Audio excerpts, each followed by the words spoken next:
আজকে তোমাদের সাথে জন্মাষ্টমী উপলক্ষে রসালো তালের মালপোয়া এই রেসিপিটি শেয়ার করব। তালের বড়া তো সকলের বাড়িতেই হয়ে থাকে, তাই এইভাবে একবার তালের মালপোয়া তৈরি করে দেখো, খেতে দারুণ লাগবে। আর এইভাবে মালপোয়া বানালে অনেক নরম আর তুলতুলেও হবে। চলো তাহলে রেসিপিটি দেখে নেওয়া যাক। আমি একটা তাল নিয়ে নিয়েছি। এবার তালের ওপরের অংশটা প্রথমে ছাড়িয়ে নিলাম। এবার তালের খোসাটাকে ছাড়িয়ে নিচ্ছি।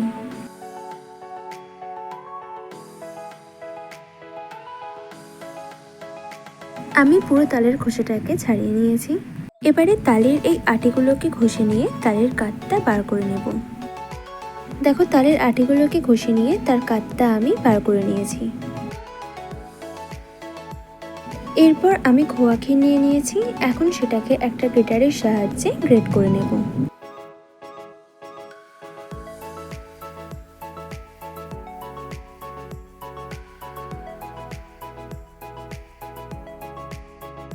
আমি কিছুটা খোয়া ক্ষীর গ্রেট করে নিয়েছি। এরপর একটা বোলের মধ্যে আমি এক বাটি তালের কাঠ নিয়ে নিলাম, আর যতটা খোয়া ক্ষীর গ্রেট করেছিলাম সেটা পুরোটাই দিয়ে দিলাম। আর দিয়ে দিচ্ছি হাফ কাপ ময়দা,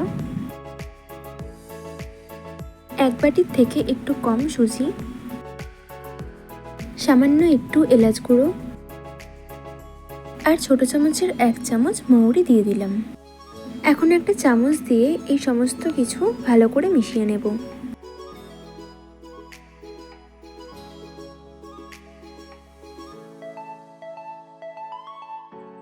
কিছুক্ষণ মিশিয়ে নেওয়ার পর এখন হাফ কাপের মতো দুধ নিয়ে নিয়েছি। এবার অল্প অল্প করে দুধ দিয়ে মেখে মিশ্রণটা তৈরি করে নেব। তোমরা এখানে দুধ না দিয়ে জল দিয়েও এই মালপোয়ার মিশ্রণটা তৈরি করে নিতে পারো, তবে দুধ দিয়ে এটা মেখে নিলে মালপোয়ার টেস্টটা বেশি ভালো আসবে। বাকি যে দুধটা ছিল সেটাও দিয়ে দিলাম। আবারও এটাকে ভালো করে মেখে নেব। এরপর সামান্য একটু নুন দিয়ে দিলাম। নুনটা দেওয়ার পর আবারও সমস্ত কিছু ভালো করে মিশিয়ে নিচ্ছি। আর এই মিশ্রণটা আমার তৈরি হয়ে গেছে। ঠিক এই রকমভাবেই মালপোয়ার মিশ্রণটা তৈরি করে নিতে হবে। এবার মিশ্রণটাকে 10 থেকে 15 মিনিটের জন্য ঢাকা দিয়ে রাখবো। ততক্ষণে আমি চিনির শিরাটা তৈরি করে নেব। 1 কাপের থেকে একটু কম চিনি দিয়ে দিলাম, আর দিয়ে দিচ্ছি 1.5 কাপের মতো জল। এরপর হাই ফ্লেমে চিনি আর জলটা ভালো করে ফুটিয়ে নেব।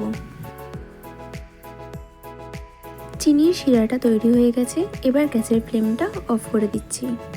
10-15 মিনিট হয়ে গেছে। এখন মালপোয়াগুলো ভাজার জন্য একটা কড়াইতে বেশ খানিকটা মতো সাদা তেল দিয়ে দিচ্ছি।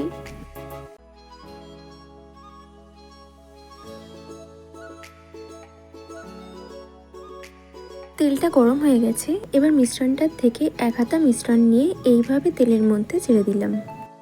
এবার মালপোয়ার ওপর তেলগুলো ঠিক এইভাবে দিয়ে দিতে হবে। আর লো ফ্লেমে আমি মালপোয়াগুলোকে ভেজে নেব। একটা পিঠ লাল করে ভেজে নিয়েছি। এবার মালপোয়াটা উল্টে দিলাম।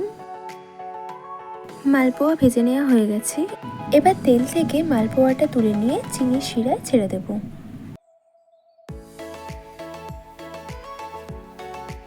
ওই রকমভাবেই আমি আরও দুটো মালপোয়া ভেজে দেখিয়ে দিচ্ছি।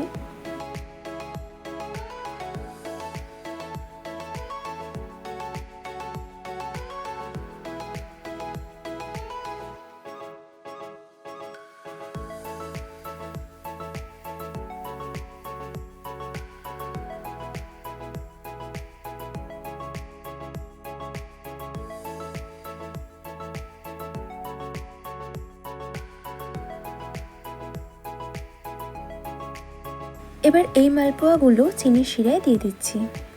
এইভাবে বাকি সব মালপোয়াগুলো ভেজে নিয়েছি, সেগুলোও দিয়ে দিলাম। 10 মিনিট মতো রসে রাখার পর এখন সমস্ত মালপোয়াগুলো রস থেকে তুলে নেব।